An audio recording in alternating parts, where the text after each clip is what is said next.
What's up, honey love? What's up, girl? What's up, love, honey love? I see you. What you doing, real Sonya? What's up, Sonya? Fat Mama Sonya. What's up, Fat Mama Sonya? What's up, Fat Mama Sonya? What's up, Mayday? Lord Mayday. What's up, boy? What's up, Lord Mayday? What's up, my boy Doc? What you say, Doc?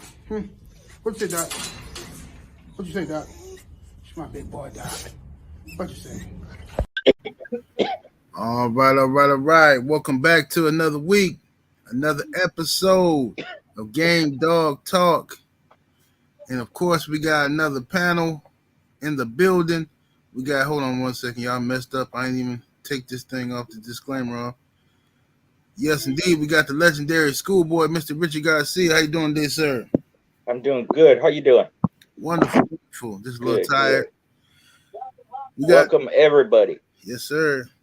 And we have the legendary Rasta Man Boone in the building. What's up, Rasta Man? What's up, my brother? Big up to the Massive out there. Massive, are you ready? Yes, Schoolboy action. 78 Sports. Doing it in the park. Doing it in the dark. Oh, yeah. Rock Creek Park. Oh, yeah. Rock Creek Park. Yes, sir. And Ram and Bach will be here in a minute. Ram was just here. Here we go, Bach right now. What's up? We have in the building legendary Bachary, only in American Kennels. What's up, Bach? What's up to the panel and to the chat? Sorry, I just got here. Oh, no problem. We just starting out. And we got my brother walking down, Ram Big Stepping in the building. What's up, Ram? Yo, salute to the OGs, man, and my good brother 78 Sports. Scratching back hard into you motherfuckers this week. Let's get it. Absolutely. Yes, indeed. Stally. There it is. Bruce rocking. Big stepping, pimping all the way. Yes, sir. We got salute, OG. All right. So anybody with questions, feel free to put them out there in the super chats. We got a few questions today. Not as many as we usually do because I gotta go pick up my wife in a little while. So we're gonna try to keep this one about an hour and a half, somewhere up in that range. Okay. We're gonna cook. Let's get it done. Let's see here. Let me do a quick roll call. Mighty Stonewall Farms LLC, salute to you in the building. Michael Forgood, salute. Miami Snoopy 305 in the building. Mike Lee, salute. We got the homie Live Life Real, salute, homie. Hugo, Hugo in the building. What's happening? Young Reed, Dreadlock, Lefty, American Pit Bull Terriers. We got Diego, AJ, Death Valley Kennels, Old Smoke. I like that name, Old Smoke. Okay. Let me see here. Time and Patience, American Pit Bull Terriers, salute. Young World, Mr. Anderson, successful convicts, Grind Mode Kennels, Arrowhead Kennels, Jeff Smith. Let me see here. Outlaw Texas Kennels, Jaden Johnson, the lovely Brown Sugar, Tay in the building. What's up, Tay? Hey, Brown Sugar, Tay. Yes, indeed. Rodney Murphy, Gullery Kennels, my brother Main Event Mark in here. Bustin' Down Kennels, Dirt Road Kennels. Let's see. Dirt Road, what up, homie? I ain't forgot about you. You just been busy, bro. I'm gonna hit you when I get off of here, though. Salute. Vinny. We have Michael Schrader, Soul Power, aka Gamed Up Kennels in the building. Soul Power. Salute, young homie. Yes, indeed. Wordless. We got Royal Family Pets, Guts and Glory. We got Ezel Henry, Bank Statement. What's up, Bank? Bank Statement. Neighborhood. R.A. Nixon in the building. Stephen L. the Mac, my brother. That's my space partner right there, Stephen L. the Mac. Up Elder Mac into the Mac Elder. Yes, sir. Stone G, Stone G Outlaw, Memphis Streets Outlaw. Salute, homie. We got my brother City Boy Kennels in the building. Salute, City Boy. That puppy you gave me, I'm loving her, man. Loving City that Boy. She's a good pup right there, man. Destiny Torres, Tony Gardner, William Torres. Salute to everybody in the building. I can't read everybody, but I appreciate y'all, man. Thank y'all for getting in here early, smashing that like button. Salute to y'all. Early in the super chat, we got Doug. Thank you, family. He says, salute, dog man, dropping off dog man dudes. Hey, I appreciate that, homie. Thank you, brother. Thank you. Thank you. Appreciate Much it. love. Yes, sir. Hi, everybody. Brother Bach, how was your week been so far? Man, it's all love, bro. As long as I can come up here with the fellas, man, then that means everything is beautiful. When I'm not able to make it here, then we already know shit's fucked up. Yes, sir. Yes, sir. How's your week been going, Brother Boone? Oh man, just giving thanks and praise to the Most High and enjoying the grandkids and everybody else kids and dealing with job people, and man, just loving it, man. Just loving it. Yes, sir. Welcome down, Ram. How you been, bro? Fucked up. Everybody been getting on my goddamn nerves. Yeah. It ain't the people, it's the heat. Whatever it is, this shit needs to stop before I start back stepping. You got about a month, it'll go away. Yeah, Mr. Garcia, how's your week been? Good. Nobody fucking with me, but it's hot.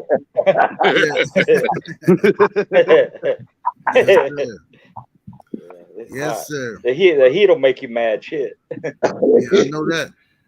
Definitely know that. All right, let's go and get to the first question. First question was, historically speaking, was there ever a dog with a very unique style in the box, maybe a leg dog or a really good defensive dog? He's just basically asking, any stories you guys remember of dogs that you saw that had an awkward style. I'll start with you, Brother Bach. Man, I'm going to have to go with Boone's dog, Grand Champion Bronson. Never seen nothing like him. Definitely. No, seriously. I'm not saying that because it was Boone up here and we friends. Like I said briefly, when I seen him at a show, ready to take his death, I'm talking about laying there with just hollering like a bitch, getting killed in a stifle for 45 minutes. I'm like, what the fuck shit was this?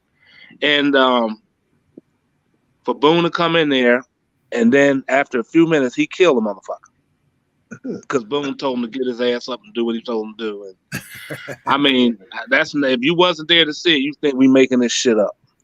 Okay? Boone could hear that motherfucker hollering outside the goddamn barn we was in. Okay? That motherfucker told him to get up and fuck him up, and he killed him probably a few minutes later after fucking had no desire to fight at all. Just laid there, hollered the whole time. And then, so I've never seen nothing like that. I've seen plenty of, some unique head dogs and some unique stifle, dick-eating dogs, nut-eating dogs. But I've seen a lot of different dogs. But for one to, had been, did that make him a grand champion that night, Boone, or he became a 4-time winner? You took him out again? Let's see. That night, no, I took him out after that. Okay, so that made him a 4-time winner, right? I was cussing Bill out, you remember? Yeah, no, you was cursing both of them, but I'm just saying that particular night he was a 4-time winner, right? Yeah, he was 4-time. Yeah. Okay, yeah. So what I'm saying is we already know that this dog was a champion, and he was going into a good guy too. So people wanting to see this shit. Like, okay, this is supposed to be a good damn show, and he didn't seem like he was there. And then, like I said, for that to be a turnaround, and then not only win the motherfucker, but I mean, curved the motherfucker and killed him. So that shit was crazy. So yeah, that would be so grand champion, Fat Bill Brigg, grand champion Bronson, and gave it to Boone, and that dog right there was the most unique shit I've ever seen in my life. Okay. Mr. Garcia, what was your a dog with a strange style? Let me see. Probably in Mexico, a little female. She's a 2-time winner going for a championship. She would bark. Like a cur dog, like our the other dog. Right. They put up to scratch, and she would hit the other dog, and the other dog would freak out, And so she would give it to her. They come out a hole, take her back, and she start barking at her again in the corner, like, or not like some will scream, because they're mad and holler and Right. cry and like that. Nah, she was barking like a but she would scratch every time. And then she was the one doing the fucking business, Right. And the lady sitting next to me, I guess, was the opponent. It was her dog or her husband's dog or whatever. And she told me, we've gone into that dude like 3 or 4 times. We can't never beat him, And I told her, well, this one you should win. She goes, the bitch we're using, she's a badass bitch, but I don't know what happened. But she just gave up. She wouldn't do shit. And that barking motherfucker was the one doing all the business, putting it on her. But take her back to the corner, she fucking bark. Even on her courtesy scratch, she'd bark again and go across, man. It was weird. Other than that, Grand Champion Hank, I didn't see him. But he had that turning, twisting, spinning, freaky, weird scratch to the side, do U-turns and all that shit. And then some dogs down from him would do that too, just like some of the ones from Dirty Mary. They spin and turn and snap. Some of the white dogs would do that too. They, like when they first come out, they just hold on to a pinch of skin and then lay out, just ride along with it. Wouldn't do nothing. Some would fuss and growl and do weird shit, turn and stuff like that, Right. But, they'd be there at the end. Yes, indeed. I don't know why the hell they do it, but some dogs just that way, I guess. I don't know. Yeah. Just the shit they do, they style. What's up? I am Trill Will. Salute Dr. Hood. I see y'all in the building. Salute to everybody in the chat. Smash the like button. Welcome down, Ryan. Big stepping. What was the one dog you seen or dog you heard of that had an awkward style?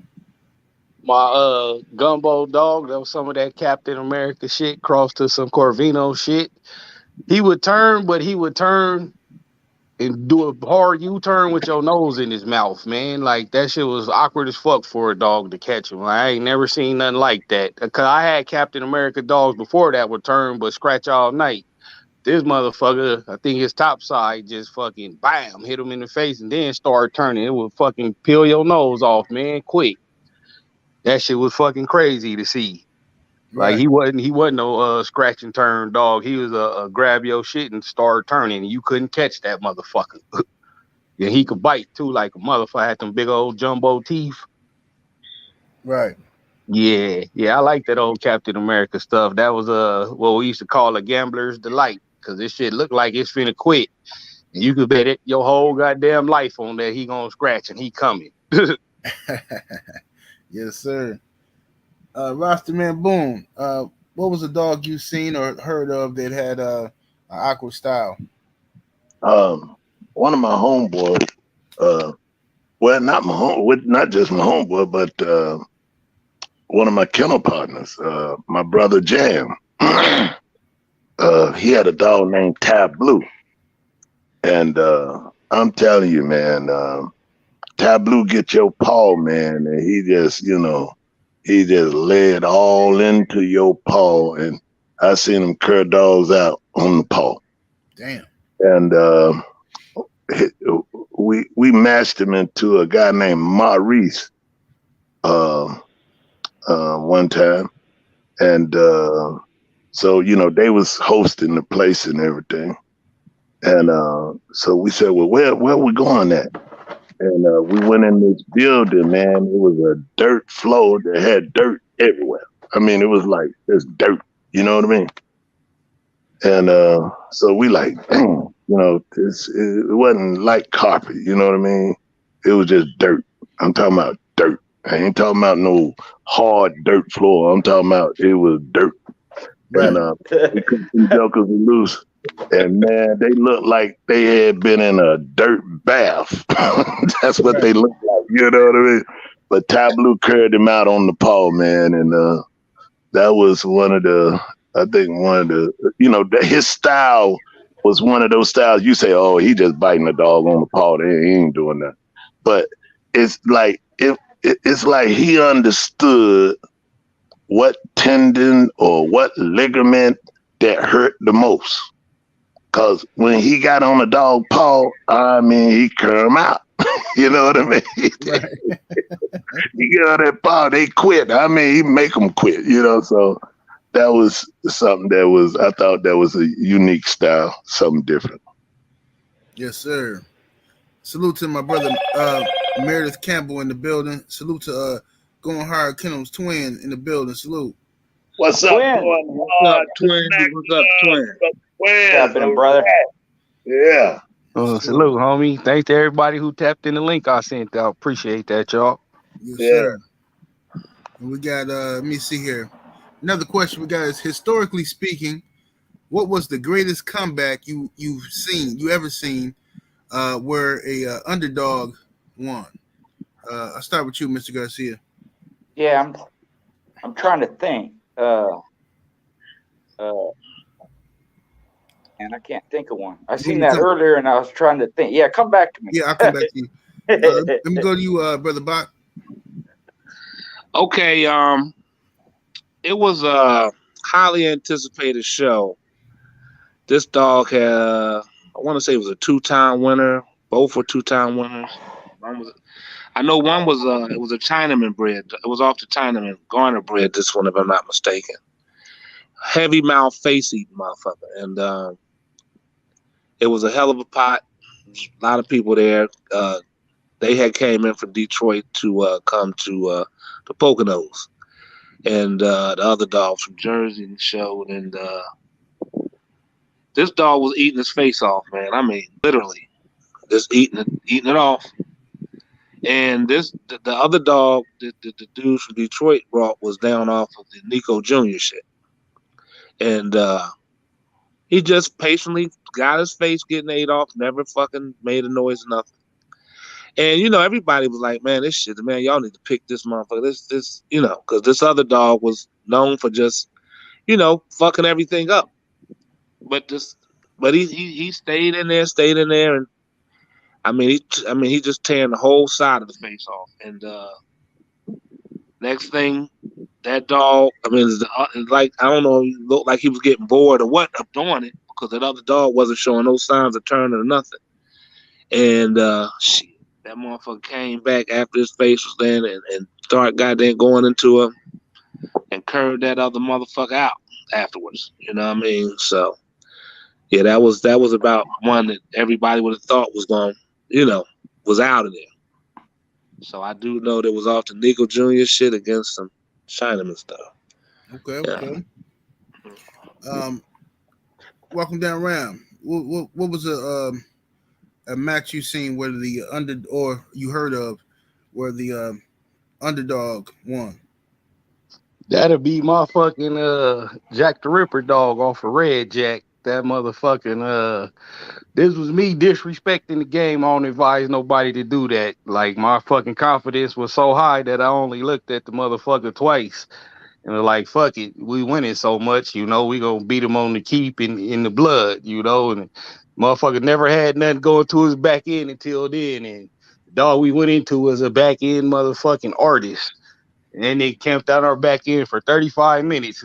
My dog so dumb, he kept trying to reach for his back end, couldn't get it because he was, the dog was a slick back end dog. He kept, rolling over, moving this shit out the way. But when we finally caught that motherfucker, man, at fucking 42 or 40, this shit was over in 2 minutes. He did not like it in his back end. Everybody, like OG was just saying, was like, y'all should pick that motherfucker up, man. He get killed. Like, we like, nah, hell no. He could take it, just full of bravado. And luckily, the Bulldog guys motherfucking let us make it out of there. And I respected the game ever since then, And he was a paw dog too. He kept trying to hit him in the paw and all that shit. But when he hit that back end and put them big old red jack teeth in that soft spot high in the kidney, it was over. Motherfucker got a quick handle and shit. He would not scratch. You know, we scratched the wind, so I let him go. And we hobbled right on over there to take hold. Wop, boop. Won that shit 42-30. And we did him at 42.5. That shit was crazy. We won. The time and the weight matched up, bro. We got lucky that day, though. You know, so always respect the game. Don't be like me, because you might not get lucky. Yes, sir. Roster Man Boom. The question is, historically speaking, what was the greatest comeback you ever seen or victory where underdog won? The greatest comeback. Well, I put this in the greatest finish, but I guess it can associate with the comeback. Two-time winner Titan against Hurricane, and Hurricane gave him all the business he could give, and from exhaustion, and Titan tried to finish. Titan drove him out of there, man. I mean, just from the word go till it was over, Titan was driving. He never stopped driving. All I can remember is him just going forward, man. I mean, even though he lost his top part of his tools, he was still driving like nothing never ever happened. He never turned. He never whimpered. He never did none of that stuff. That tail was just a flag, and man, I mean, man, that was something to remember. I don't know if you would say he came back, but in a lot of people's eyes, from the damage that he took, you know, they was like, pick him up. And I was like, nah. You know, 'cause to me, he was happy. He was so happy. You was happy. He made you happy, you know. And I just knew. I knew he was gonna win because he never, man. I'm talking about. He stayed steady. It was just. It was like a race car. You know what I mean? Just going down that track and never let up. You know what I mean? And he finished. You know, so I would say that would probably be one of the greatest. You know, that you would have thought, you know, everybody thought he was done, you know what I mean, because of what he took. But nah, man, bro, Titan, man, Titan's something special. And we got a male down off of him, and we looking to breed him too. So if anybody is interested, you know, let us know. Right. I'll take the next 10 breedings off of that, so you know, don't nobody hit them up. That land been bought. Thanks for the inquiry, but no. Hey, Ram, you welcome to it too, brother. Right on. I will hog the blood. That ain't for the public, God damn it. Mr. Garcia, what's your take? Yeah, it's Boone just reminded me of one. It was and similar to that. It was Champion Chamuco. He was off a bean, a red boy dog, and then some little gator stuff. He was actually the favorite because he had won his first 3 in under 30 minutes. He was a butcher, man. Everywhere he touched the dog, he just opened. You know, but he didn't look that good, you know, as far as his coat and all that, you know. And I was sitting next to one guy. They come out. He was going against, I forget who his opponent was, but it was a little brindle dog. And he was fast and smart. He fucked up his muzzle, and Chamuco couldn't catch him. He'd keep shooting and shooting. He'd roll around, bang his head on the side, just trying to get him. Just couldn't do it. The dog was too fast. And the guy next to me steady giving commentary, you know, oh, he ain't going to do it today, schoolboy. He ain't going to win today. He don't look good today. He's this and that. And then sometime after the hour mark, Chamuco caught the dog in the stifle, and that brindle dog's ears went up and his eyes popped open wide, man. He finally caught him. And after that, he just stayed on him. It's like Boone was saying, just, you know, it was more of a come from behind win than being an underdog. But still, you look at it, he ain't going to do it today, you know. Right. And when Chamuco finally got that dog, the dude who was giving the commentary next to me, he just got up and left, you know, because he looked dumb just saying all that shit, because he just wouldn't give up, man, and he finally stopped the dog. He ended up, that was his 4th win, and then they took him. He needed reconstruction surgery on his muzzle, so they took him in, and the anesthesiologist gave him too much, and it killed him on the operating table. Damn. He never. I think they might have bred him once or twice, but the end of him, he was a good dog, one of the best I ever seen. Because a lot of times you don't get to see both sides like that. You know, a dog show heart like that, but then be a straight up killer too. Right. He could bite, man. He was a good one. That's what's up. Mr. Anderson, salute to you in the super chat. Appreciate the support. He says, historically speaking, did the panel see more teams campaigning a dog, or was it one single person? Brother Bach. Not necessarily. I mean, you know, it's only so many teams and camps anyway. So there's always going to be way more individuals that, you know, going to come with their buddies who, you know, would bet with them. But I wouldn't say they was so much in, you know, a so-called kennel camp. You know what I mean? So, no, I would have to say I seen more individuals than, you know, like camps. Right. Okay. What about you, Roster Man? You know, in the early days, it was just like a family outing, you know. You know, they would have the kids, and you know, but it would just be a couple of us. It wouldn't be, you know. So it was more individuals that was friends or different friends, and you know, and I thought it was good. You know what I mean? More isolated. You know, no, you know, wasn't so much. You know, a lot of. You know, like back then, you had to know somebody for real to be there. Right. You know, and it wasn't like, oh, Mo got $200, but we're gonna let Mo come. Right. It wasn't like that. It's like they say, who was that? He got into dogs. He ain't got no other man. Hell no. You know what I mean? You know who he been? Who he come up under? Who he been? You know, it was like that. You know, and so you know, yeah, it was more. You know, it wasn't like a whole lot of camps. It was more single, but you know, good people, man, family oriented. It was fun, you know. It was exciting. It was everything about sharing bulldog love and understanding, man. You know, it was unique.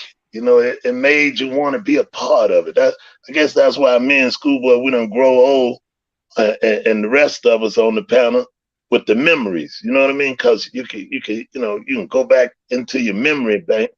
And sometimes, you know, when you ask a question and we trying to figure out, you know, to respond to that question, and then it, you know, when it's all over, you come up with a whole lot of memories and thoughts of things that you could have said afterwards.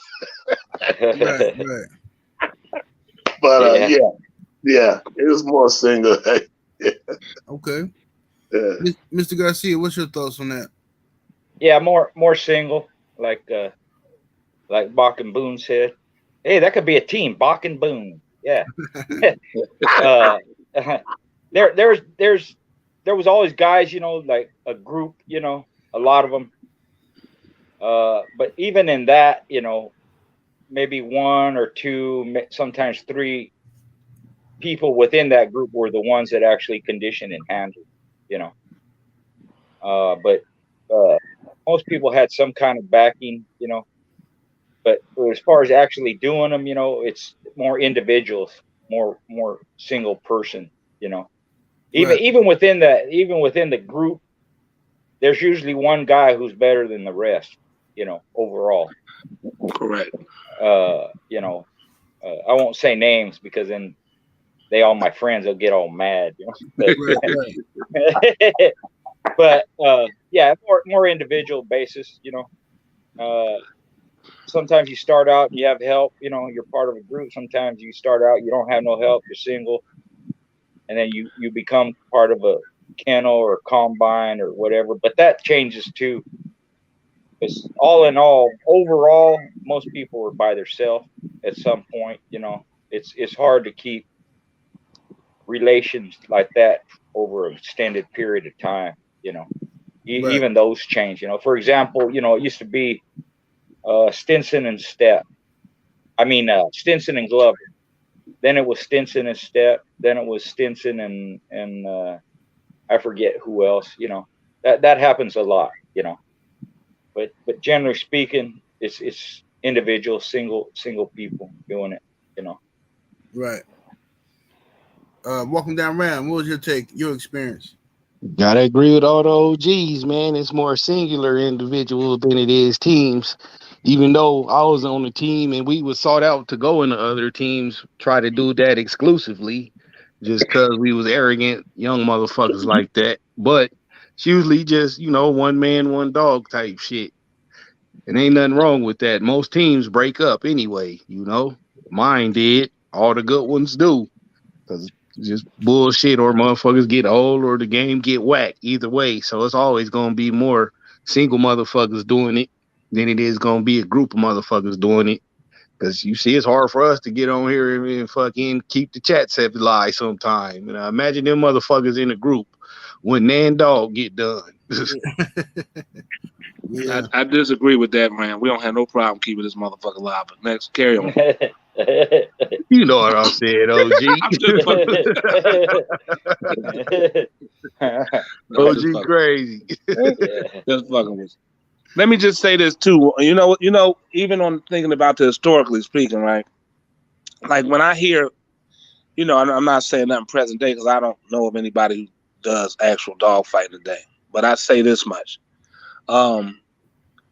Like when it came down to, like, you know, so-called big name kennels and camps and shit, like a lot of times you think they only want to go into other big camps or dog names for these heavy ass prices. You know what I mean? It's the gamble. Believe it or not, the best, I'm talking about the big kennels, top ranked kennels. You can see that shit for $300, bro, and see two of the baddest motherfuckers you ever seen in your life go. $300. They would show up. Facts. Wasn't nothing about you had to have 5, 10, 20, 100 grand, none of that bullshit. You will see champions go at $300, $400, $500, $700, $1,000. I'm talking about the baddest shit you want to see. Yeah. Well, not only that, Bob, to add on to what you're saying, and I'm gonna let you finish, is if you look at the universe, they all got dogs off the stuff you talking about. Exactly. Them dogs that win the matches for $3, $4, $5, $700. That's right. That's right. I'm just saying, like, you know, you hear a lot of people, you know, you want to say, because a lot of people judge these dogs based on, or these camps, you know, they say, well, you know, I know they're not going to go with their grand champion, you know, for this amount of money. Nope, it's bullshit. It was about the competition more so, you know what I mean? Plus, like Boone said, it was, you know, it was a lot of misdemeanors, so it wasn't really no felony type shit back then. It was only a few states was felony. I mean, you had a lot of misdemeanor states, so people was coming like it was a fucking festival. You, like he said, you had children. Was the favorite shit I used to love was the rice and chicken being sold. You know, like everybody had a pot of rice and chicken and all type of other stuff they were selling, and people out there. It was just a lot of people, man. You know, so, but yeah, so all the top camps and shit would come, but it wasn't that you had to be there, and it's not like I said a whole bunch of kennels. It's more, it is people who bringing their friends with them. You know what I'm saying? But yeah, it was. So like yeah, I would just wanted to put that in there. Yes, sir. Another super chat we got from Successful Convict. Salute to you. Thank you very much, brother. He says, what's the biggest weight a game dog? Well, what's the biggest game dog you've seen compete? Or biggest game dog you've seen, Mr. Garcia? The biggest one I ever used was Big Red. He was a 54. And then the Irish Kid had a dog named Sumo. He was a Eli dog. He was a 54 also. He won in 2 hours and 20 minutes against I think it was Philip. He had it was an alligator dog, red dog. That was a good show, man. For 2 hours, it's heavyweights slam banging around. You could hear him, hear him bite, hear him move around. It's like two heavyweight boxers. If they're good, it's the best fight you'll ever see. But most of them ain't that good. But that one was a good one. I think 54 is the biggest I ever seen and did myself. Okay. Yes, sir. Ram, what's your take on that? Biggest dog you've seen? That'd have been this big old 70+ pound male my boy had. He was a 2-time winner. That motherfucker looked like a goddamn Shetland pony in shape. Big old Bolio barracuda bred ass motherfucker, man. Big huge dog. Bite like a motherfucker though. And he was game. Got his toe bit off in his second one. And still fucking won. Just a big old motherfucker, man. The biggest one we did though, that had to be Red Jack and the Yantis. Them was 2 big motherfucking dogs. Like they was like I think we did them at 55 or 50, something like that. I gotta fucking look. But yeah, there was some big old dogs, man. There's some big dogs that's out there that's still pretty good too, Mm-hmm. They just so far and few in between. Like OG Mr. Garcia was just saying, you rarely see 2 real big motherfuckers hook up. But when you do, you like, God damn. Yes, sir. What about you, Brother Bot? Well, like I said this before in the earlier show, like there's not a lot of good big dogs to begin with. So a lot of them motherfuckers is cur out in a heartbeat. So if you got a real good one, they pretty damn good. They able to run through a lot of them. But it was this particular dog that had like put to sleep like 13 dogs. I don't even know if the damn dog was bred. Nobody, they found him on the side of the road. So they don't even know how he was bred. But he killed every damn dog in roles and every dog. And I refereed one of the joints, and they said he was killing dogs in 2 minutes and shit. He hit this big man. He was about a 73. They went at like 70, 73 to 75. Whatever. Damn. Like, man, that motherfucker, he had his ears clipped and shit. I didn't even know if he looked like he was part something else. I don't know what he was, but I just know that. Presso or some shit. He might have been. He bit that motherfucker in the goddamn chest. That bitch tried to holler and he couldn't. That motherfucker was dead in 2 minutes. I was like, damn. He really was out. I was trying to get the motherfucker. He didn't want to sell him. I'm like, I don't know how he ran. It don't matter. This motherfucker doing that. I could bet with him, So, yeah, but yeah, that's the biggest I say. Like I said, he went at 73. The other dog, I think, came in at 75 or 77, and it went 2 minutes. Yep. Yes, sir. Rasta Man, what's your take on that? I had a male named Big Stone. He was off Beta Stone. I gave him a Nimrod dog to her to get it. And Baltimore Ron was on a good run. He was running everybody off.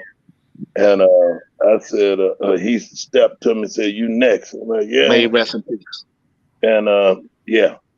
And I said, "Yeah." He said, "Yeah." I said, "Okay, well, good then, So he said, "We'll go at 68 pounds." So I was like, "No, we're supposed to, we had him set at 65. And I was like, "Yeah, I can make 65. And so I got to, working Big Stone and, man, and you know, the more I was working him, man, he was just looking so good, man. And he was just looking so good, man. I mean, he was physically fit, tough. I mean, just real. I mean, rangy, long. I'm like, yeah, boy, we're gonna be 65 strong. Man, I put that joker on the scale. He said 57 pounds. I said, damn. Damn. No wonder he's looking good. I'm 11 pounds off, you know. I mean, well, I'm 8 pounds off, you know what I mean? So I said, you know what? The way this joker working and the way he pulling me around and the way he doing shit, I'm just gonna leave him right there. Fuck it. Let him come in at 65. It's all good. So we get there and he comes in at 68. I'm like, damn, 11 pounds bigger. Big Stone come in at 57. We drop him.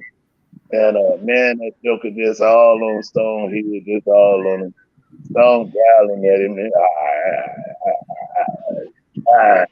he trying to get him, you know what I mean? And I'd say about the 30, 35-minute mark, he caught him in the shoulder. And man, it looked like somebody took a bandsaw and cut that shoulder off. He was just hanging by the skin.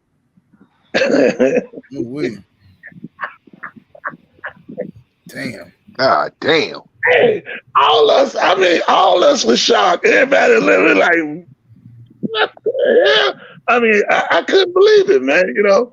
And so that carried Baltimore Ron dog out. And like I said, we was gonna do punch, and then he seen her, so he paid the forfeit on that. But yeah, that was a good night. And I gave up 11 pounds. Bit him one time, it was over. Damn. Man, Big Stone looked like he was about 70 though, boom. That was a big motherfucker, yo. Hey, He was I thought he was at the 65 because he was so big. But when I got walking him, man, he looked like you know how Mike Tyson used to look, but he all with it. You know, Big Stone was tall, long, big, long range motherfucker. You know what I mean? But muscular, and man, he hit that dog one time and it was over, man. So you know, I'm sure there's a lot of people that had experiences of that nature, but it's amazing when you see it, you know, and you're like, damn, did that really happen? Or, you know, that was just my imagination. You know what I'm saying? Right. But yeah, we can move on. Zachariah 23, I'm gonna come right back to your super chat. I'm gonna stay on topic with this one. I'm gonna read Twin first. Salute to Going Hard Kennels in the super chat. Appreciate the love, family. He says, I would say, he said, I saw Mayday and Barracuda. Yeah, them two big motherfuckers there. Them two big old motherfuckers there. Yeah, big old giant heavy catch weights, nigga. God damn. Yeah. I like big dogs, you know. I got a couple of my males is big like that and shit. You know, the motherfuckers shaping out real nice. But yeah, they from off of that blood too. Let me see. We got Zachariah 23 in the super chat showing love, much appreciation, fam. He says historically, what's the latest notice you've got for a match? How did it change your keep? And what was the result? Salute. All right, walk down Ram. I'll start with you on that one.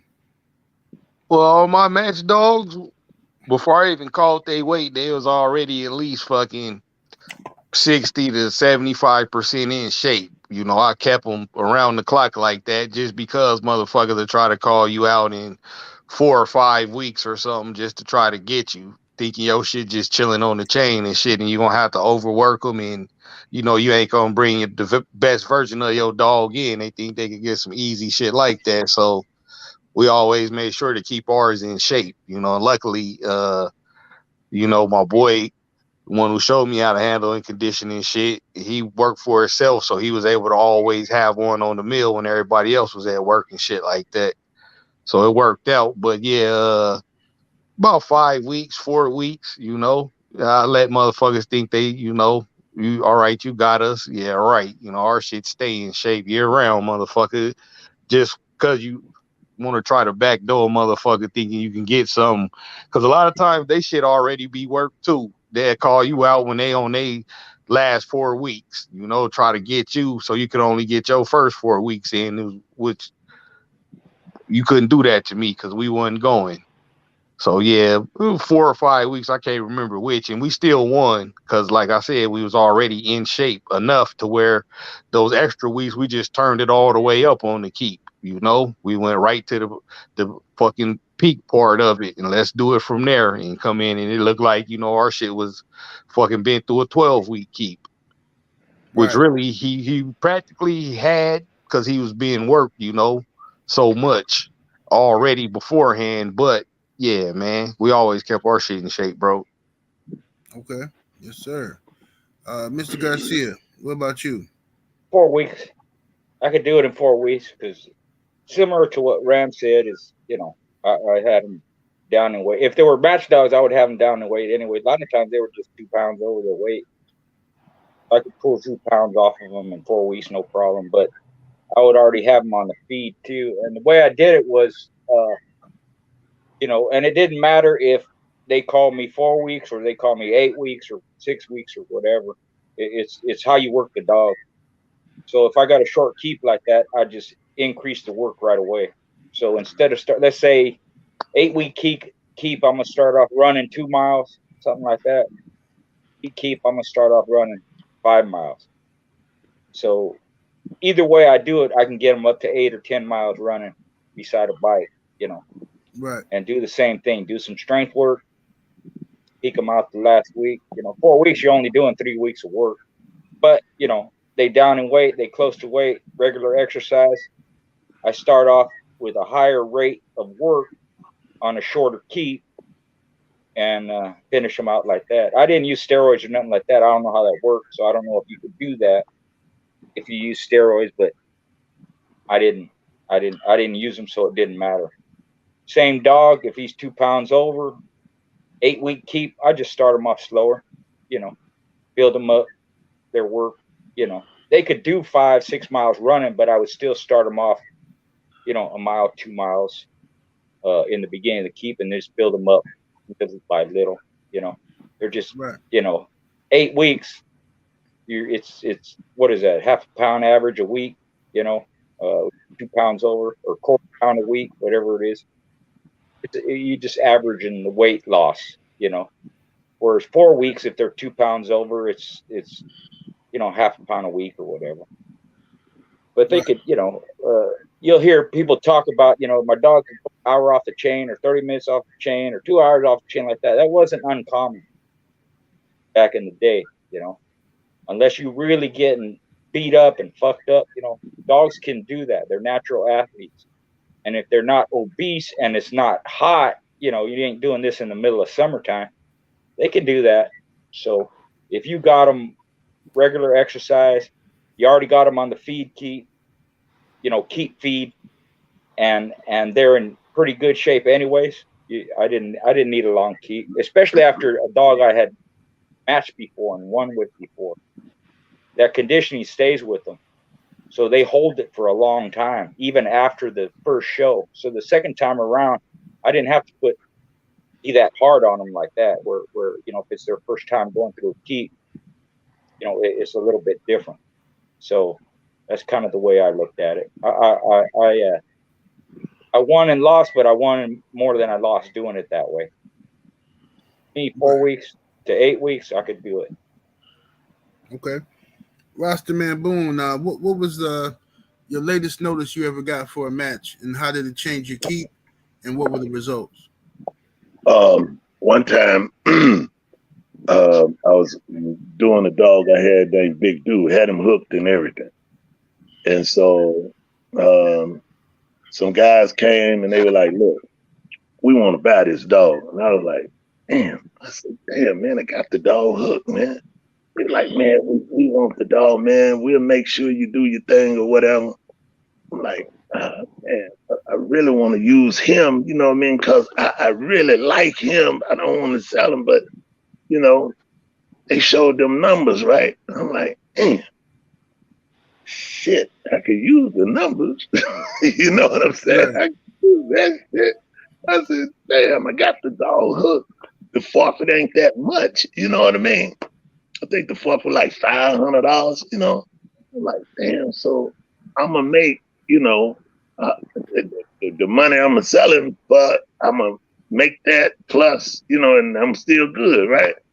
So I said, fuck it, I'm gonna sell him. So I sold him and got the money.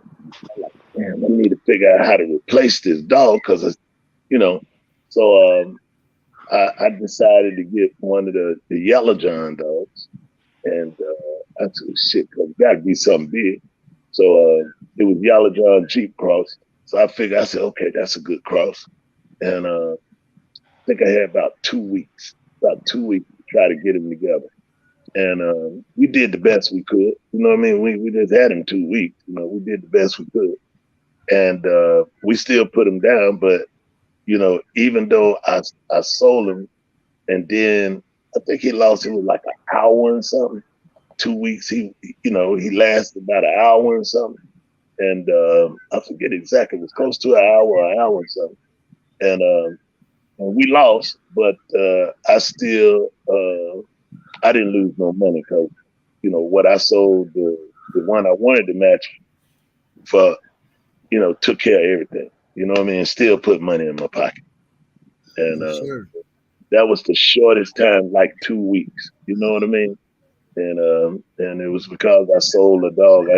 I probably should have waited till after, but you know, they was like they wanted him then and all that, so I let them go. Okay. But yeah, 2 weeks was the shortest. Okay. Brother Bach, what was the shortest for you? Well, you know, I told y'all previous in terms of the dogs that I normally do. I kept my dogs always 2 to 3 pounds underweight. So it ain't taking me, you know. Well, yeah. 2 to 3 is only when I am working on one to check something. But normally I have them like a pound under. So it really was nothing for me. I'm ready. You know what I'm saying? So a lot of times I don't know how they was doing it everywhere, but people and Be More will understand it's real good in other probably cities, Detroit's and the place I've been in, and they do shit every week. I mean, off the chain for like $10, $20, $30, $40. They don't give a fuck. Off the chain, you know what I mean? So they all they shit stay ready. So I mean, even if it's a contracted show, you can still get, you know, you can get that somebody fill in that same day and night. If they had to, they can run home and come and still cover it. Right. So I kind of stayed that way because just like I mentioned, in particular city, like it was nothing if somebody called out of weight, especially like you said, the late Baltimore Ron, who I miss, real good brother. It was nothing for him to hit Baltimore Bills and the Twins and different people there at that time. They calling out, they going. It's every week, whether somebody was in keep or not in keep. It's jumping off. So, you know, when people pay the forfeit, it's going to be somebody willingly right there to be like, shit, I go into that month. You know what I'm saying? Right. I'm on weight, or I may be underweight. But me personally, I would be ready to go because I kept mine worked anyway. I never understood why people say, well, my dogs ain't work. You know, like if you got athletes, I think they should all be work. I don't understand. I don't never see a Kobe Bryant, may he rest in peace, or any of those high elite athletes that was just really out of shape. I think even a late Kobe, even when he retired, he would have been able to goddamn play basketball 2-3 years after he stopped, and would have still been able to come out there and gave you know, other than his body broke down. But I'm saying in terms of conditioning. So no, I would be ready to go goddamn a week or two if called upon. You understand? But just real quick, what happened one time, a buddy of Perry, he had got caught up in something, and he had 2 dogs that I was hosting the show for 2 weeks. I end up, before he was about to pay the forfeit, I told him, man, just let me go ahead. What you want for the dogs? Shit, you know, because we already got people flying in and all that shit. So this particular day. So I brought the 2 dogs that he already had in shape pretty much. So, but I still took the dogs and went 2 weeks. I mean, 2 weeks from that time, just took them from him and did my little shit too. It was a week off, and which was the most embarrassing shit I ever had. Goddamn, the late Crenshaw, goddamn Jack Kelly and Tance and Irish Jerry, everybody come to the most bullshitting shit ever seen mankind. 2 cur-ass motherfuckers quit within, you know. So that was a waste of time. But yeah, just like I said, if your shit is in condition, you can go. Like you said, Schoolboy said you can be in 30 days, but damn, Schoolboy, most of the shows back in the day, you only had a 30-day keep. Wasn't none of that 6 and 8 week keeps a lot of times back in the day. It was 30 days. Yep, that's true. Wait. Let me add something to that too. You know, I've been criticized for this too, or not criticized, but you know, difference of opinion. A lot of people think you have to have a lot of weight on the dog when you start conditioning them, or they need to have a lot of weight on them when they're on the chain, you know. And I'm like, Bach, they're athletes. And I had that in my head way from the beginning, man. They don't have to be, you know, heavy before you start the conditioning.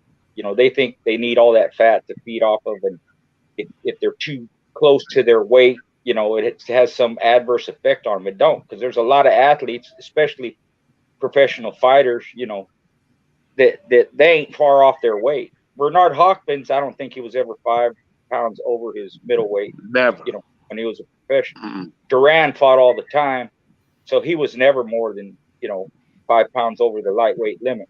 You know, never. And when he come in, he was under the lightweight limit a lot of times. But they don't have to be heavy and need something to feed off of to get themselves in condition. Because if they're down in weight, all you're doing, instead of breaking them down, you're building them up, you know. So I've never been you know, in agreement that they have to have a lot of weight on them, you know. And even way back in the day, most of them keeps, if you read them, they're 30-day keeps, you know. Now, what they did before, I don't know, because but I do know, reading like Earl Tudor and Sadler, like that, they always mess with their dogs. And we did several. I wouldn't call them contract fights, even though we had a date and a weight and all that. But we did several in 2 weeks. One we did 11 days. You know, it just happened that way. You get around, start talking, they challenge you. What weight you going to come in at? You know, it was like a regular match. So they were, I guess you could say, contracted matches. They just weren't normal. You know, 60. You know, 12 weeks. Yeah, but it's no such. Excuse me, but ain't no such thing as a 60 or 30-day keep. That shit is we call that. Long as you gotta wait in the day, this is a contract. It's contract. Yeah. But it don't matter if it's 2 days. Yeah. It don't make a difference. Well, that dog Sumo, they did him, and that was 11 days. You know. Yeah. And then another one we did, it was 2 weeks, and that was on a convention, a 4-match convention. You know, we won an hour 20. So that was kind of a late replacement, like Bach was talking about, but it happened all the time. But the point is, they're athletes. They should have at least regular exercise. You don't have to burn the shit out of them. You don't have to whatever. You can, if you want, once in a while, to see where your dog's at. You know, you want to see what you can put on them, what their stress level is, see where they're at. You know, we used to call it busting their lungs. Whether you do it in a roll or you do it in some type of work, you want to press them to see where they're at, so you can judge, you know, their physical ability, their air, whatever. But they should be exercised, you know, regularly. And not only that, you know, if you're a conditioner and you use this apparatus or this technique, this method, whether it's spring pole or mills or cat mill or whatever, this is something people did back in the day too, which I didn't, is they didn't teach their dog shit until they were ready to do them. You know, and they hook them up, and now they're teaching them how to use a mill. Now they're teaching them how to use a cat. They should know that from when they're little, regardless of whether they make it or not. They should know how to work whatever it is you're going to work. You know, whatever it is you're going to use. Mine could ride it alongside a bike when they were little pups, man, because that's what we did with them. So if they make the grade, they can already do whatever type of work, whatever keep you're going to put them in. and all you're doing is putting more on them and increasing their fee. It's a simple concept, but a lot of them guys didn't think that way. I seen a lot of dogs, man, that or people would tell me, man, he won't work a mill, he won't do this and that. Well, shit, he's 2.5, 3 years old. You never did nothing with him. Exactly. They make no sense to me. So yeah, go ahead. Yes, sir. Salute to Rodney Stewart in the super chat. Appreciate the support, fam. And let me see what we got here. Michael Schrader in the super chat. Appreciate the love. He says, anyone on the panel know about the lever red line, or what's that? Lever red. Yeah, lever red line from Tom Gardner. Anybody know about that on the panel? Yeah. Nope. Yeah. You do? Go ahead, Bone. Yeah. I seen Lever Red, man. That was a good looking fucking dog, man. Good looking dog. Good dog. You know what I'm talking about? That was a damn good looking dog. He was a big, kind of like a yellowish, golden, some kind of buckskin in there. And had a red nose too. Had a red nose. And big dog. He was a big dog. I mean, he looked good, man. I mean, he was a good. Yeah, I remember Didn't they him. sell him Didn't they sell him in China somewhere? I can't remember, but I remember when he was around here. Yeah, I remember when he was in the Carolinas, but yeah, I remember. I think they sold him for big money. I think one of the Chinese guys came over and paid big money. They took him back over there. If I'm not mistaken. Yeah, might have, yeah, because he was a good looking dog. Damn, he was a good looking dog. That big teeth. Yeah, he had all the tools. He had all the tools. Yeah, I mean, he was just a good looking animal, man. Okay. Yes, sir. Yeah, I'm sure he was big. I know you got a lot of that tombstone stuff in him. Yeah, that's right. That's how he was doing. Yeah. See what we got here. Mr. Anderson in the super chat again. Salute to your family. Thank you for the support. He says, historically speaking, has the panel ever won against their opponent's dog, but admired how the dog performed and implemented that dog in their own bloodline, even though they lost? Mr. Garcia? Yeah, there was several opponents I admire their dog, but it wasn't that I wanted to breed to their stuff. A lot of times they wanted to breed to my stuff, whether they beat me or whether I beat them. They like my blood and they would incorporate it. Robin bred to Champion Bill, and Green City bred to Mr. Rowdy. People bred to BJ, but they like my stuff, and they would want to breed to it. That's how some of the crosses came. That was Bill to Anka Red Baron Fred T stuff.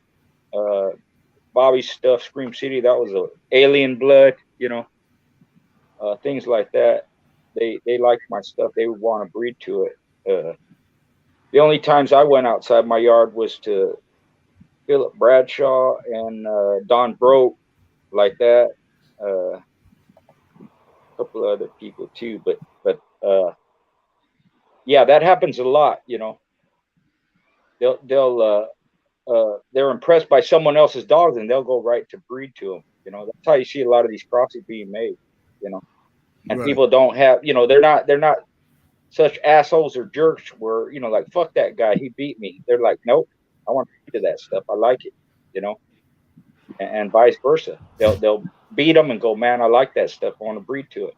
That's how a lot of the breedings get made. Not so much on paper, but just dog for dog, or a family of dogs, versus with a family of dogs, they see something they like and they go breed to it after competing against it.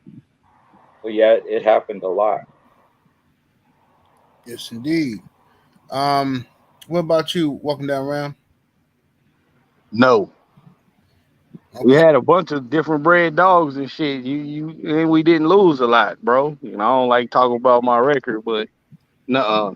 I didn't lose enough to be that much impressed of one of the fucking breed TO shit, and I won enough to be impressed enough with my shit to not want to breed TO shit as well. So no, you know, we built a solid yard of dogs, man. And we was keeping it like that. We wasn't all officer friendly with motherfuckers. You beat us, you got that one, but we'll be back with something better. You know, that was our motto. Fuck your shit. We want to kill it. Yeah. Okay. No. Hold on, Ram. I think you not getting it correct. I think the question was saying one that you beat, not you lost to, something you won against, and Yeah, you like. that's why I said that part second. Like even though I beat your shit, I wouldn't be impressed with it, you know, like because I got the same shit at home.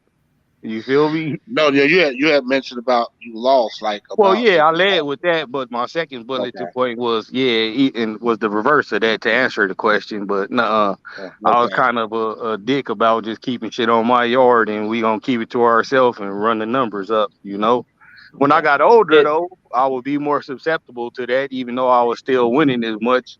I would be more, even though I still didn't do it, but I'd be like, I would breathe to that motherfucker, you know? Right. did someone you beat ever come and want to breed to your shit? Yeah, Okay, I think that was part of the question. That's at least that's the point I was making.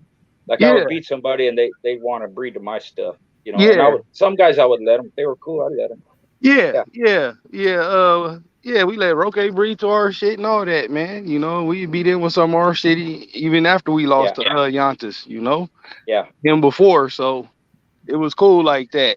But we didn't want no Yantas dogs though, just because we was kind of dicks like that. Even though Yeah, he was a good yeah. one, you know, he was a damn good dog, not to take nothing away from him. That was a bad motherfucker, so much so that we went and bought some shit that was bred like him, and that's where you get champion Mr. Hanky from. We was like, okay, this Eli shit doing that, huh? Well, let's go get us some. You know, I ain't no hater on the blood, never that. I just always thought, you know, our shit was the best because we worked at it to be the best. And if you don't believe you got the best, ain't nobody else gonna believe that shit, man. So you gotta fucking run what you brung. That was always my motto. But you know, we did buy a lot of different dogs, so you know, different bred dogs and all that, and incorporated into our shit. So again, we already had a lot of the shit. If we lost to it, we already had a little bit of it on the yard. You know, All right. like I said, we'll be back. Yes, sir. What I about gotta you? get my lick back. What about you, brother Bach? Well, I can't say that I admired anything that I beat to want to have it after seeing I could beat it. I can't see the reason why I would want it. What I will say, there are two particular dogs. Like I said, I had a dog named Bruno. He was Tyrone's half brother, had the same dad, and like I think I mentioned this one time, but we just were. It was a Carl Mims bred dog, and the guy had his son in the box, and he was letting the son make the decisions, and I'm like I said, we had broke both stifles, broke shoulders. We done bit half the dick off. Now we got the damn brains coming out the dog's head. I'm sitting up here like, how much fucking more? And the dog never turned, never hollered. I said, what the fuck? And I'm trying to buy the dog. Not that I want to even breathe to this motherfucker. Just because I wanted like the match wasn't but for $1,500. I said, well, bruh, why don't you let me buy the fucking dog? You're not going to pay me what you lose. This is before all of this shit happened. This is when it was starting to happen. And I was like, bro, I could save this motherfucker here. Why don't you just name it for 15, bro? You can keep the 15. I'll give you another 15. And how about I take the dog home? And then he was like, he was down to do it, but his son didn't seem to want to fucking do it. And make a long story short, like I said, well, fuck it. How about I give you $3 grand for the dog and give you the 1,500 for this motherfucker, and you don't lose shit, bro. You got a $4,500 because I just can't see this dog. This is one hell of a game as dog I've ever seen in my life, and so I admired that motherfucker. He was off of Carl Mims' case. I'll never forget. He was off a case, and he, of course, he died in the joint, and then another one was we was into a buddy of mine named Jerry, and this we did in at a show, and we became friends afterwards. Matter of fact, I went into him with a Georgia girl that I was using shock treatment, but she had got sick right before the end date. So I went to Ronnie Dykes and said, "Hey, man," and this was like in '95. So let me just say that since I mentioned the name, he ain't a dog. '95, I got the dog from him, and fucking the use, and brought her, and I was only a couple weeks away, so I went. She killed the motherfucking 36 minutes, but she wasn't nothing but a rank ass cur. And people was hollering about how great she was, and I'm like, shit, the best dog lost. It was a REDBOY JOCKO dog. I want to say, I think Jerry bred, but afterwards, I told him, man, you can get shit from me afterwards. You know what I'm saying? So that's how that happened on those two occasions. But no, nothing that I seen that I had wanted to go implement into my program afterwards. No. Okay. Roster Man Boom, what about you, brother? Yeah, man. Yeah, I ain't gonna say I didn't. I did. When we did Lady Stone and Blondie, and to watch her do the damage she did, that's what made me so good for Jeep dogs. And I got 2 females off of Jeep and White. After that match, I said, I'm going to get some Jeep dogs, and that's what I did. And I incorporated it into my family of dogs, and it's in them now. I'm tripping, Roster Man. OG, that man said he got some pups off of Jeep. God damn. Yeah, I had 2 bitches. Well, it was a friend of mine. He's dead now, Brother Floyd. You remember him, Bob? Yeah, oh yeah, yeah. Yeah, he's dead now, and he had a male and 2 bitches off a Jeep, and I was like, and he was like, man, I got to do something with these dogs. And I was like, well, what you gonna do? He said, I don't know. I said, man, damn. He said, I tell you what, I'll let you just get 2 bitches, tractor, some more stuff that I bought. But I said, well, damn, let me get the mail too. He said, no, I'm gonna let my buddy get the mail and another guy. And he got the mail and put him out there, but he didn't win with him. But I know he wasn't gonna win with him. Hey, Bob, you remember when I first met you when we was up there in the mountains? When I first met you. Yep. Mm-hmm. Okay. Yeah. You remember who y'all went into then? You remember? Yep. You talking about we went into Champion Max? Yeah. That's who he let have the dog, the male. Okay. All right. Now you seen his conditioning. Horrible to the motherfucker, right?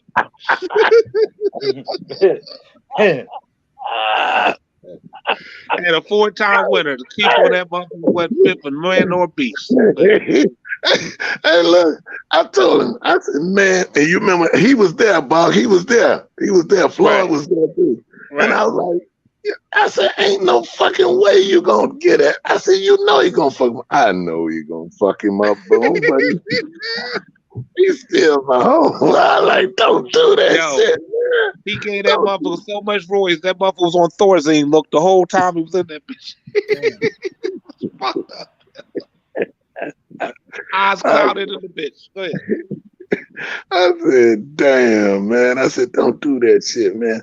No, boom, I gotta let him have him. I said, man, let me get all 3 of them. So he said, no, I'm gonna let you have the 2 females, and I'm gonna let him have the male. I said, he gonna fuck him up.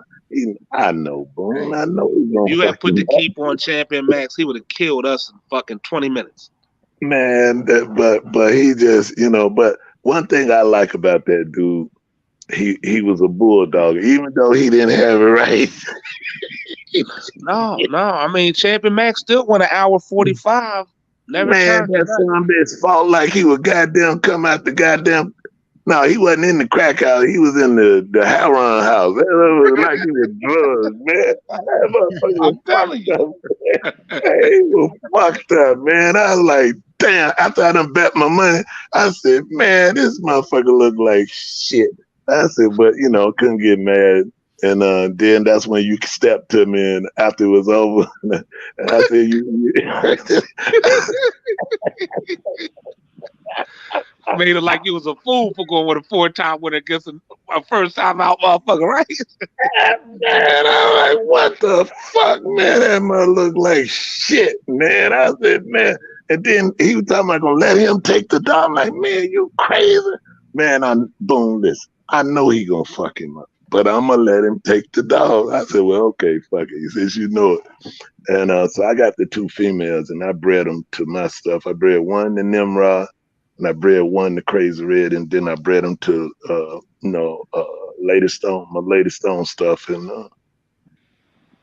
that's how we, Grand Champion JP. That's how he come down off that mix right there. But yeah, Blondie.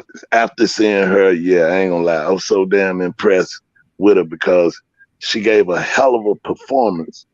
But it was just more than what they expected and what she expected. You know what I mean? And yeah, that was a bad bitch. I'm telling you, man. I love that dog, man. I wish I'd have had her, man, because her mouth was like, and I know y'all think I'm crazy, or people think I'm crazy, and I say it over and over. I'm telling you, you could have put her on Tornado, and I'd have bet everything I had on Blondie. Hey, that bitch could bite, and she knew her business, man. So anyway, yeah, that made me get the Jeep dogs. I had to have them then after seeing that. Okay. All right. We got another question from the questions last week. It says, if there was a sporting dog Hall of Fame, what dogs would be there based on the positive influence to the game in previous years? I'm gonna go to you, Mr. Garcia. We can do like 5 dogs. Hell yeah, we'd be there a million years talking about all the dogs. Let's just do 5 dogs. Well, Jack Kelly had a Hall of Fame. I think the first one he put in there was ZEBO. You could say, top producers, grand champion, ROM, cover all the bases. You a champion, grand champion, and ROM. Right. I think, and then, just whatever you'd like, if you're going to have some kind of standard like that, then it would be the list would be lower, because the dog would have to be a champion, grand champion, and a proven producer, like I don't know if you want to use ROM or POR or whatever, right? But it would be something like that. You could have, well, ZEBO was there, you could have dogs like Art, you could have Queen of Hearts, you could have even Tornado, maybe you could have, Boomerang, a lot of different dogs, if you use that kind of measure, dogs that have bloodlines named after them, even if they're not maybe a champion or grand champion like Bolio, but a known producer, something that has a bloodline named after them, right. But hell, it'd be hard for me to name 5, just like it would be hard for me to pick one, right? Because you could put almost limitless, depending on what you consider a Hall of Fame dog, Right. But something along those lines. Okay. What about you, Brother Bach? I mean, Brother Garcia said it. I mean, like you said, I could put Jeep, I could put Honey Bunch, I could put ZEBO, I could put Art, I could put Boomerang, I could put Bolio. I mean, right. It's so many dogs. Hell,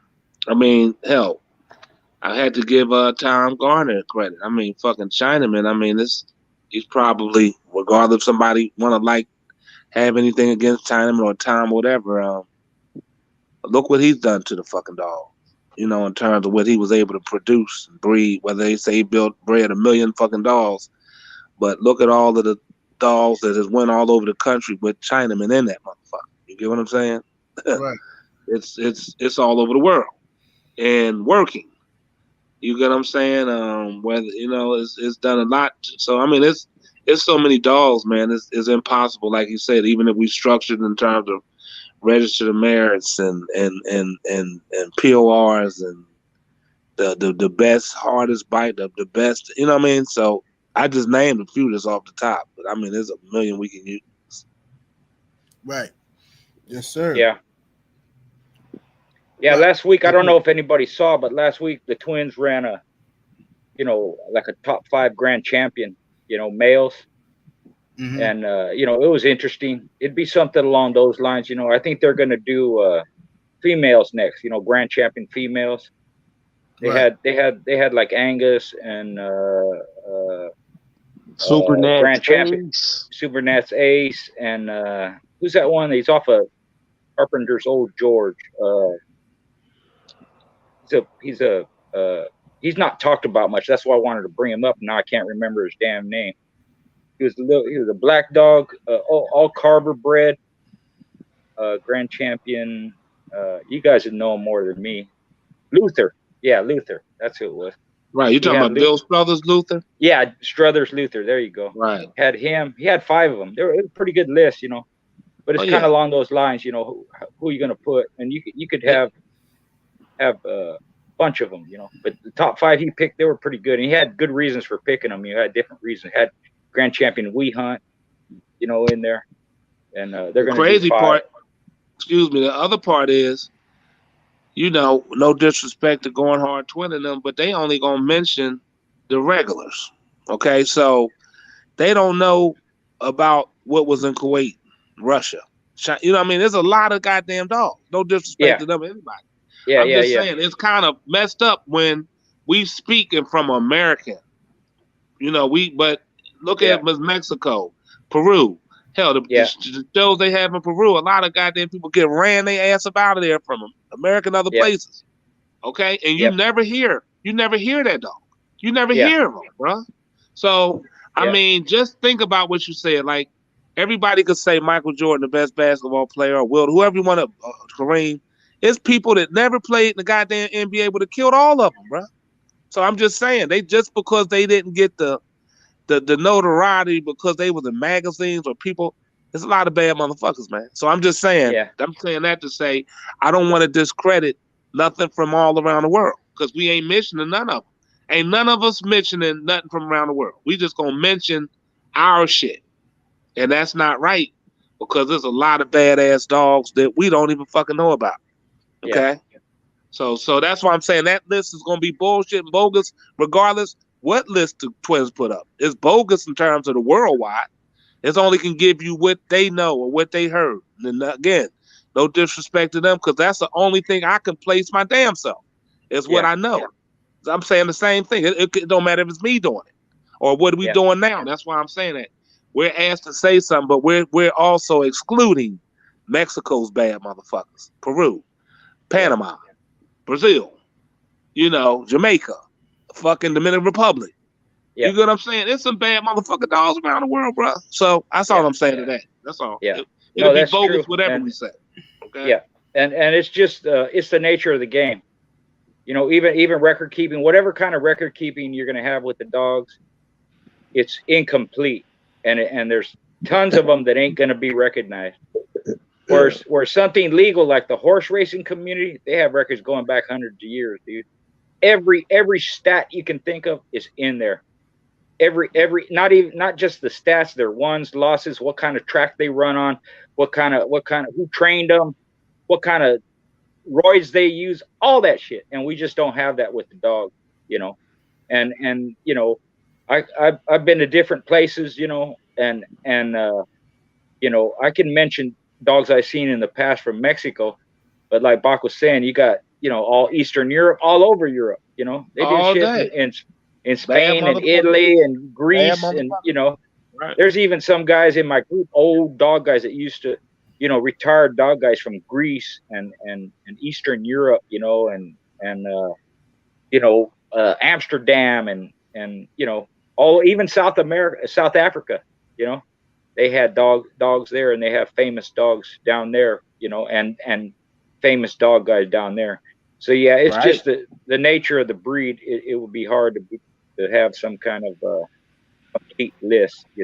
It's going to be basically what we like and what we heard about or what we had. Exactly. We haven't anything in that category.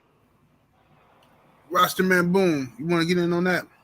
Yeah, if the panel remember, it's been a few weeks back, I don't know when, a while back, the question pretty much came sort of similar like what you're asking now. And I said back then, there's no way you can just say it's here. Because it's everywhere. Everywhere, man. I said this way back then. It's everywhere, man. It's good. You got the Islanders, you got the other countries, you got the Chinese, you got the Afghanistan, the Filipinos is doing it big. They're doing it big in Philippines. You got Canada. I don't want to forget my Canada people. Canada.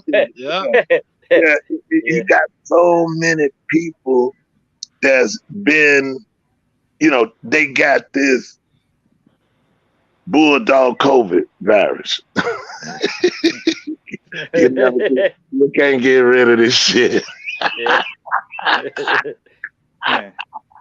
It's like, and that energy, once they get that feeling, that energy carries over into longevity, until they age out. Most of the time, it's like, okay, NBA players, they play till they goddamn about 32. Well, your bulldog players, they play till they about 50 something, and then, they pretty much age out. You know what I'm saying? So,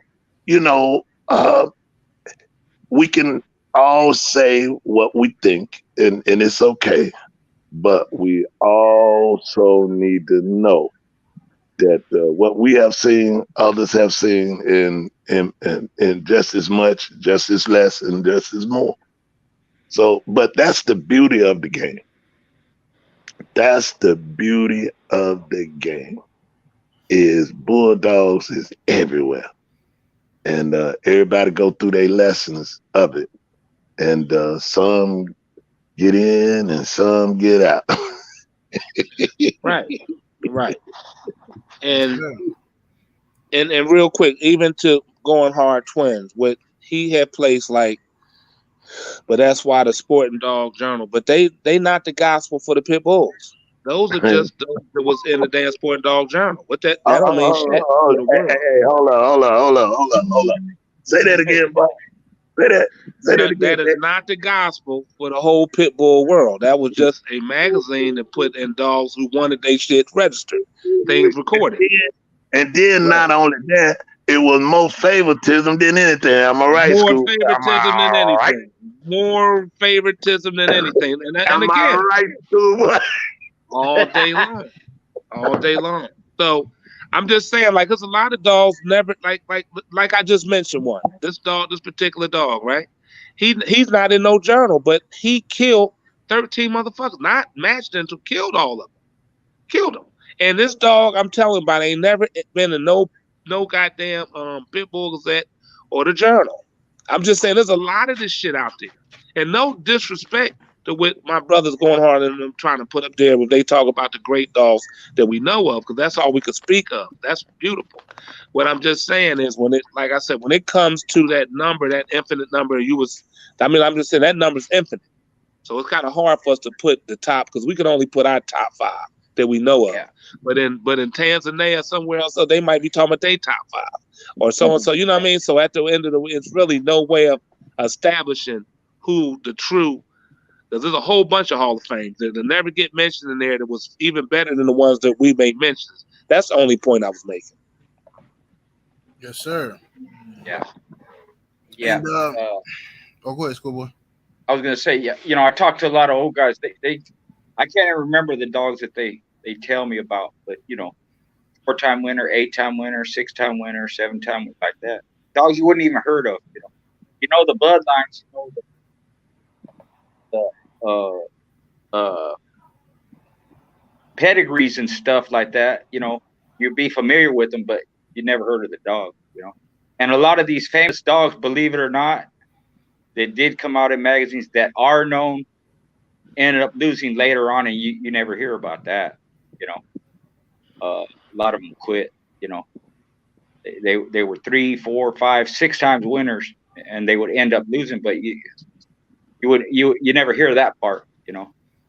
And I just I'd have to record all of it just to remember whatever they told me. But that's just to reiterate what everybody's saying. There's a ton of dogs that people have never heard of that in that category, or beat famous dogs, but you never heard that they beat that famous dog because they don't like to advertise that part. But yeah.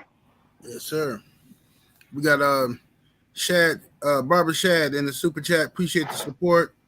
He says, salute to the panel. Garcia, Mr. Garcia, I appreciate you getting back with me on the keep and historical speaking. Why would people shave their dogs? Well, first, thanks for your support. There's all kinds of reasons why they did it. Back in the day, it started that people like Carver, Danny Burton used to do it. Later on, T.L. Williams and Bobby Smith, even OTK, they shaved their tail. When they asked Carver about it, he said it gave the dog some class. That's why they did it. Some people believe shaving it cools the dog down. I don't know if that's true or not. And then it went into they're shaving almost all their body or certain parts of their body. And again, there's different reasons I've heard for that. It cools the dog down. They're pre-shaven, so when they have to work on them afterwards, they can hit the vein and all that to put an IV in. It's just for looks.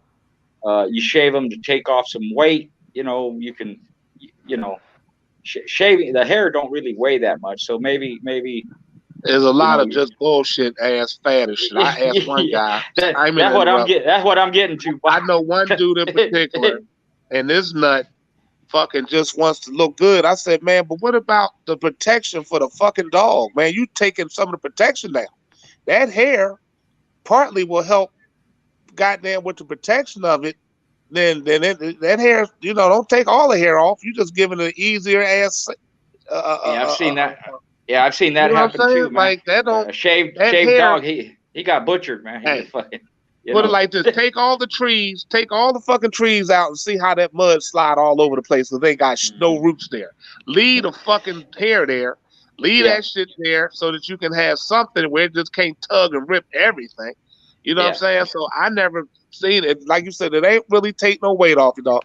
Have your shit right. Stop calling out the fucking wrong weight. You ain't got to worry about taking all the goddamn hair off. But still ain't taking shit off your dog. I will say this though, Pancho Villa, he used to bob their tails, right? And I asked him why you did it. He goes, "It's a quarter pound, Richard. A quarter pound's a quarter pound." So that was his reason for doing it, But I don't think. If you shaved all the hair off let's say from the neck all the way to his tail, I couldn't say it weighed a quarter pound or even a half a pound, man. Hell no, it don't. I'm telling you, it don't weigh that much. For looks, man. For fucking looks. It's just for looks. Yeah. That's crazy. So maybe it's a psychological edge. To me, if I was to see that, I said, "Damn, that's good. Now my dog's gonna cut the fuck out of you." They better goddamn call Ross, man, when they fucking 2 pounds overweight an hour out and get on point.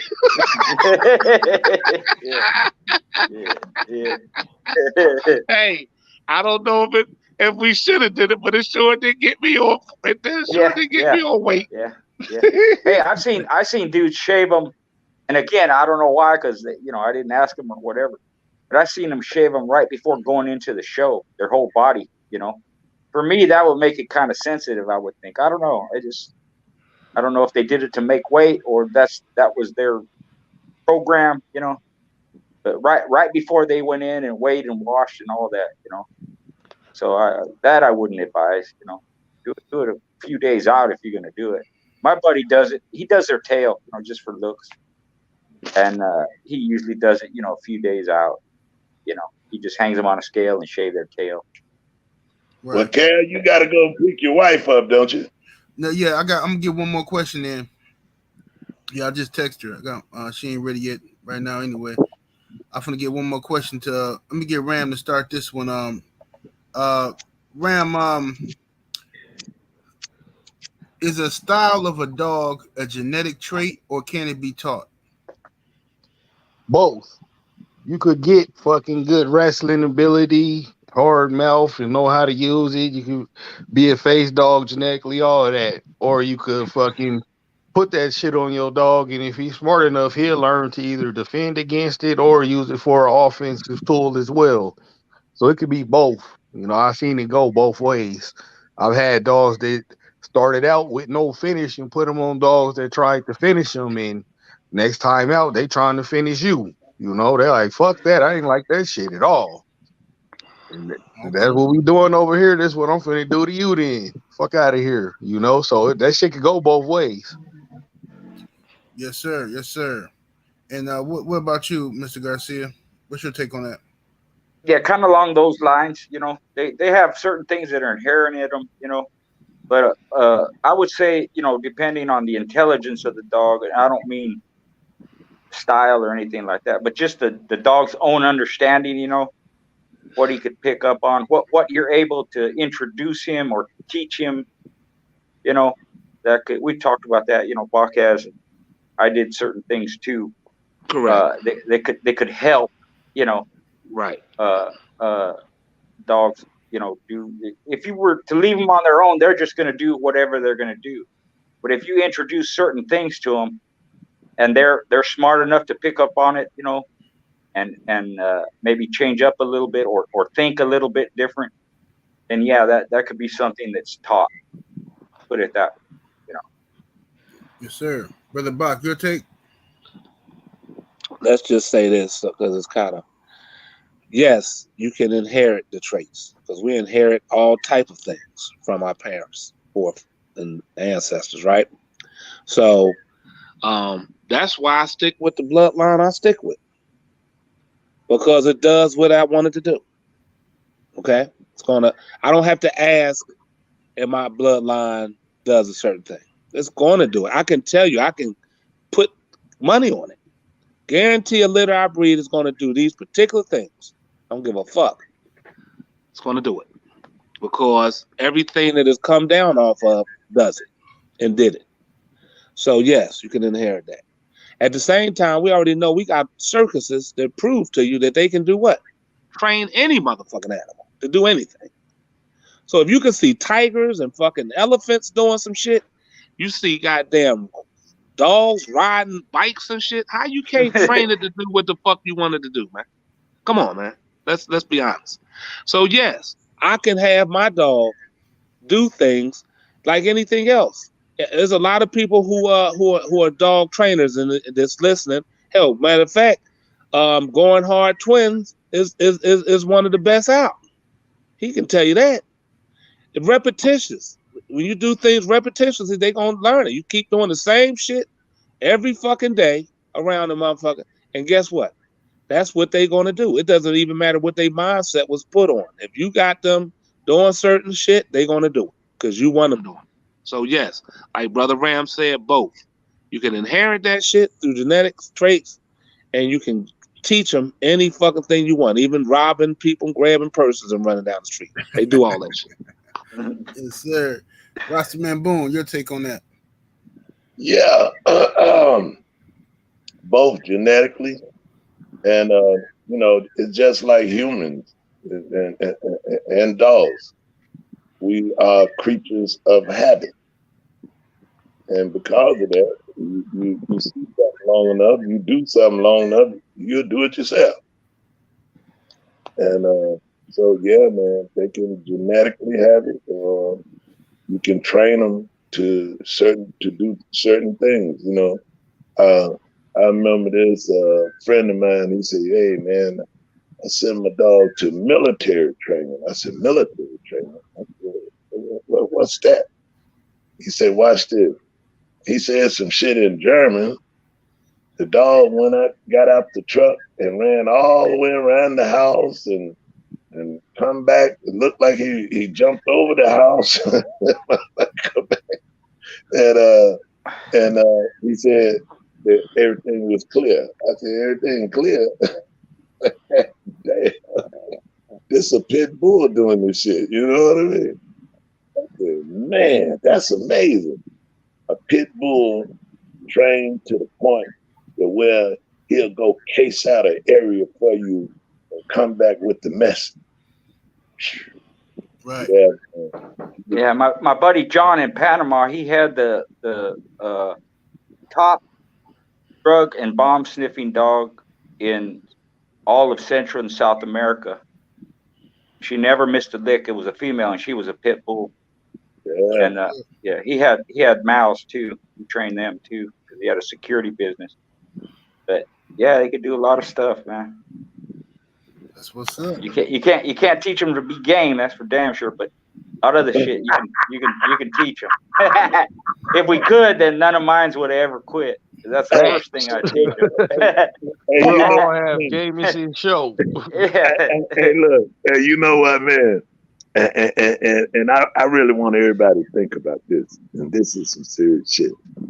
Okay, we talk about gameness, right? Right? We talk about it, right? Yes, sir. But the real deal is hard. If you ain't got no heart, you can't show no gameness. These You are got to have a heart. you got to have a heart. You know what I'm saying? If you got that heart, they'll be there. But if they ain't got that heart, you know, it ain't gonna make it. But go ahead, man, cause Cal, I know you got something going. Yeah, I'm about to head up out of here, man. But hey, Ram, why don't you go ahead and give us a disclaimer? Man, as always, none of this shit is intended for, nor should it be used towards any illegal purposes. If you is doing it, man, fucking keep it to yourself, man. Shut your fucking mouth. Don't tell nobody. Ain't nobody business. You feel me? Tomorrow, Monday, scratch hard than a motherfucker into that shit. Beat on it. Scratch that bitch out the box, man, because she be tripping. You feel me? Other than that, be great. It's always a pleasure up here with the OGs and my partner, 7-8. You already know what the fuck it is and why we done it. If you want your shit registered, hit Schoolboy up, man. This shit fucking going. Yes, sir. The link to that is in the description box underneath the video. And make sure y'all go sub to Walking Down Ram YouTube channel. Yes, sir. Yes, sir. And I want to thank the panel. Thank Brother Bach and Roster Man Boom, Schoolboy, and Walking Down Ram. Pleasure to be here, brother. Pleasure to be here. Sir. Another successful week. And we'll see y'all next Sunday, man. We up out of here. Deuces. Peace. Peace.